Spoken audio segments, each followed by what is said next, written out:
के तपाईहरुले यो जर्किनको बिर्को हरायो या यसरी फुट्यो भने चाहिँ तपाईहरु के गर्नुहुन्छ यो जर्किनलाई ठ्यारी खात्नुहुन्छ बलियो हुँदैन नि त है। आज मेरो भिडियो तपाईहरुले एकछिन टाइम लाएर हेर्नुहोस् है। तपाईहरुलाई म जुगाड देखाउने छु है त।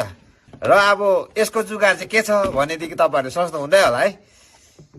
हाम्रो के छ बोतल, यसलाई के गर्नु हुँदैन फ्याक्नु हुँदैन है। अनि एउटा ट्युब यस्तो चाहिन्छ है त। अब यो बोतलको यो त फुटिगयो, अब यसलाई जोड्नु त मिल्दैन है, यसले पक्रिँदैन। मेरो फुटिरहेको थिए, तेल ल्याउने हो नि त मेरो है। अनि चाहिँ मैले अब यस्तो एउटा ट्युब, कुनै पनि लाबरहरू ट्युबहरू यहाँ लगाइदिनुहोस् तपाईले। सबैभन्दा पहिला चाहिँ यसरी लगाइदिनुहोस् है। त्यहाँदेखि तपाईले के गर्नुपर्ने हुन्छ भन्दा एउटा बोतल ल्याउनुहोस्, सानो बोतल है। अनि तपाईले यतिमा काटिदिनुहोस् है त। अनि चाहिँ तपाईले यहाँ लाएर चाहिँ तपाईले के गर्नुपर्ने हुन्छ, सेकाउनु पर्ने हुन्छ आगो या लाइटर कुनै पनि चिजले। अब यो त देखाउनु पर्दैन, तपाईहरु एक्सपोर्ट भइसक्यो मेरो भिडियो हेरेर है। अब यो यसको पछाडिको रिजल्ट हेर्नुहोस् ल। यसरी बनाउनुहोस् तपाईहरुले है, मजबुत एकदम। पानी अब यसरी खनाउनु हुने है।